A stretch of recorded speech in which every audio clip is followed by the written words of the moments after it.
Hello dear students, welcome back to our online class. So today we are going to deal with some of the very less discussed characterization of certain characters in the play The Tempest written by William Shakespeare. Beside all the major characters, there are few characters who doesn't play much role, but still we have to see that they have some or other part in the play. So today let us discuss on those characters. So first of all, I would like to bring before you the character Adrain. You remember Adrain, okay? Adrain was, who was Adrain actually? He is a lord attending King Alonso of the Naples, and he is a minor character in the play. Okay, so we see in the very last part of the play where Adrain is being presented, especially in the act 2 scene 1 and scene 2. Okay, now after the tempest, Adrain is washed ashore along with the King Alonso, Gonzalo, Antonio, Sebastian, and a few other attendants. Okay, now Adrain along with the Gonzalo, we see in act 2 scene 1 that he tries to console Alonso, who was worried about his the loss of his son Ferdinand at that time. Okay, and we see that he also joined his hands with the Gonzalo to cheer up the dejected king in it. And at the same time, we see that this Adrain, being a very minor character in the play, is also ridiculed by Antonio and the King Alonso's own brother Sebastian. Now, the Adrain's optimism serves as a foil to Sebastian and Antonio's mean-spirited cynicism. Now, what do you mean by cynicism? Cynicism means like making the critical comments, okay? Like critical comments not in the positive sense but in the negative sense, okay? A cynic is a person who always has doubts on others, okay? So here actually Sebastian and Antonio's cynic character is being very much optimized by the Adrain.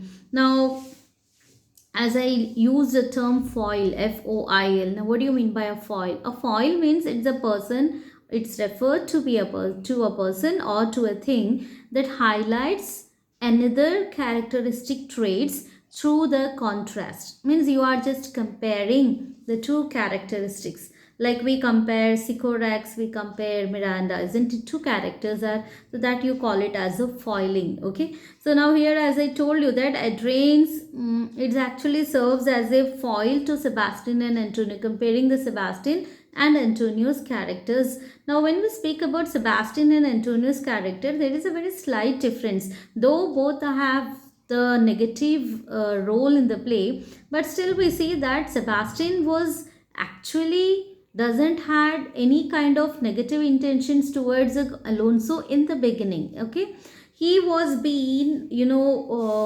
motivated, he was being taught by Antonio that how he could cheat his brother, as Antonio himself has cheated Prospero, and gradually Sebastian started following Antonio's words, and this is how he also involved in the treacherous plan of killing Alonso there on the island along with the Antonio. Okay, so when Alonso, Sebastian and Antonio, they are temporarily driven crazy by Prospero's spells, Adrain sorrowfully watches over them, seem to be very helpless, not able to do anything for his king or for his Gonzalo, along with Gonzalo and Franscisco. Okay, now these are the two, and we see at the towards the end of the play when all the characters are brought together, we see Adrain was brought again, and at the time we see that when all the other characters are in the magic spell by the Prospero, and Adrain and Gonzalo seems to be helpless and standing and watching them as if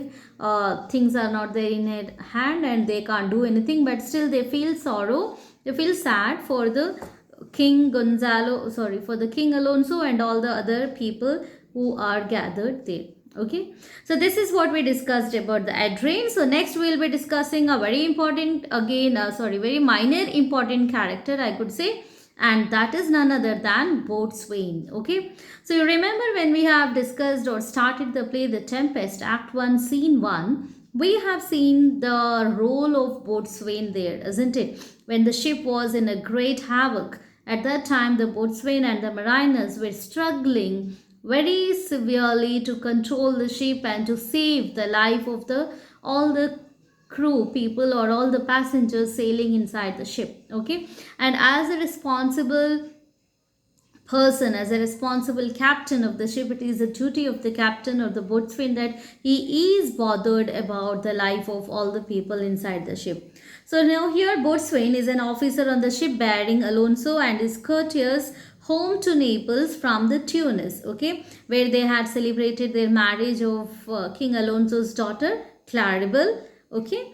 Then as the play opens, we get the introduction to this boatswain when all the voyagers are caught in a very violent, severe storm or the tempest conjured by Prospero, and the boatswain who seems to be picturized as a very struggling person in the midst of that severe storm, giving instructions to his mariners and at the same time giving instruction to all those king's courtiers who come and shower upon him angrily about their rescue. Okay, so we see that the boatswain at the same time portrays the two important role. One is as a very responsible captain of the ship, on the other side a good follower of the king also. So his main duty or main responsibility put upon him is that he has to save the life of all the passengers or all the mariners there. But at the same time we see that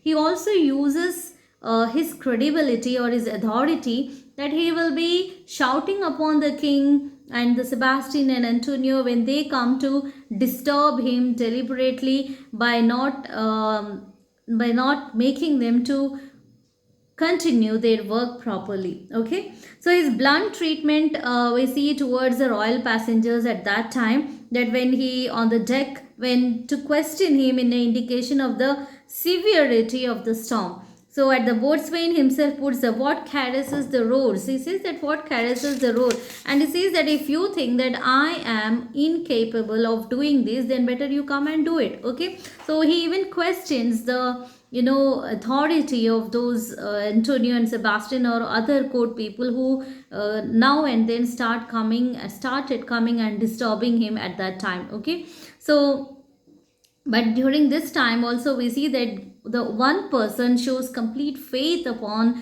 that boatswain, and that is none other than Gonzalo. Okay, Gonzalo says that he will not die this storm, because he has come across several storms throughout his experience, and he knew very well how, where, and how he has to control the ship, what he has to do at that time. And the boatswain's next and final appearance in the play occurs towards the end of the play, where we see that again when all the mariners and boatswain were brought back by the Ariel in front of the Prospero, and we see that where were the boatswain all throughout the play. All throughout the play the mariners and boatswain were made to fell asleep towards the other side of the island, and the ship was also safe and secure there on the other side of the island. Okay, so and we see that the crew is safe and the ship is also safe and is tight and yet and bravely reached as when we first put out to sea. This is what the boatswain gives explanation about the sea. Okay,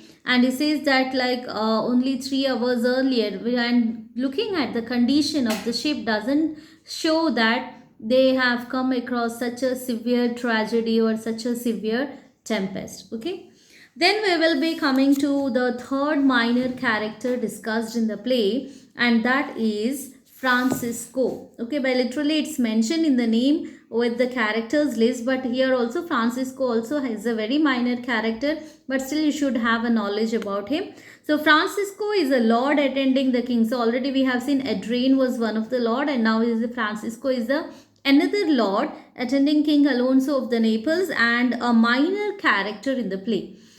After the tempest, Franscisco is washed ashore in company with Alonso and several other people, members of the king's court, and he tries unsuccessfully to reassure the downhearted Alonso that his son Ferdinand survived the shipwreck. So in the whole play, this is the only one character who guarantees that Ferdinand was not dead and Ferdinand was alive. Okay, and why? Because he witnessed Ferdinand swimming ashore. Okay, and that is why he when everyone comes to a conclusion that Ferdinand was dead, Francisco was the only character who comes to a conclusion that Ferdinand is alive because he has witnessed him.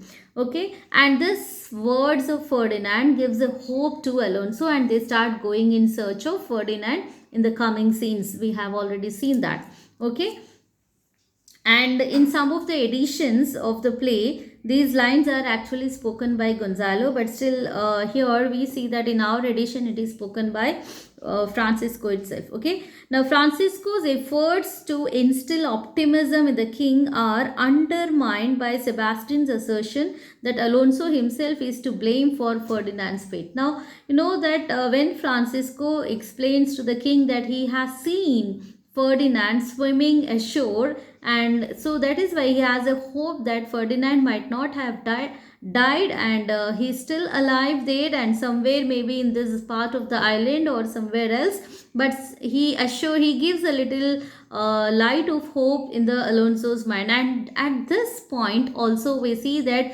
Antonio and Sebastian ridicules Francisco for making such a statement, because for them it's like, and at the same time Alonso was being blamed by the Sebastian and Antonio because it is because of him he lost his son Ferdinand. Francisco also speaks once more in the play when he briefly comments on the strange spirits who delivers the illusory banquet conjured up by the Prospero to torment the king. Okay, so in the act 3 we have seen the banquet scene. At that time also, when the banquet appears and everything vanishes all of a sudden, there also we see that Francisco makes a comment there. So these are the two areas we see Francisco speaks. Okay, and but Francisco appears in three places in the play. One is this place where he, in the act 2 scene 1, where he consoles King Alonso telling that his son is alive. Second one is in the banquet scene, and the third one is towards the end of the play when all the characters are brought together. Okay, so these are the three areas where we see this minor character Francisco and his role. Now coming to the fourth minor characters is, again we cannot skip them, and that is the mariners. Okay, now mariners, we know, along with the boatswain, they also played an equally supporting role. Okay, so they are the crew on the board on the ship bearing Alonso to and fro, and from Tunis to back to Naples. Okay, now when the ship gets caught in the Prospero's created tempest, along with the boatswain, the mariners also gave their best in controlling the ship, in saving the life of the people, and also they followed word to word instruction of their master, that is the boatswain, to keep it from going aground. And they announced that when it came to the last moment, they understood that ship cannot be controlled further. They shout very loudly that it's lost, it's lost. Okay, and that was really last symbol or a sign for making an announcement like the ship is going to wreck. Okay, now Ariel has in fact steered the ship safely into the harbor, which is the other side of the sea, but still the mariners has charmed to sleep below the desk with Prospero's carries out his plans. Okay, so after this, when all the other passengers in the ship are being shifted to different parts of the island, the mariners along with the boatswain, they were made to sleep under the deck of the ship. And these mariners, after the scene 1, that is in the act 1 scene 1, they, after the shipwreck, they never appeared in the whole play. Okay, and when they appeared in the whole play is towards the last part, that is in the act 5, when Prospero calls them back before they start their journey to the Naples. Okay, so this is like the character, like what is a brief information about the mariners.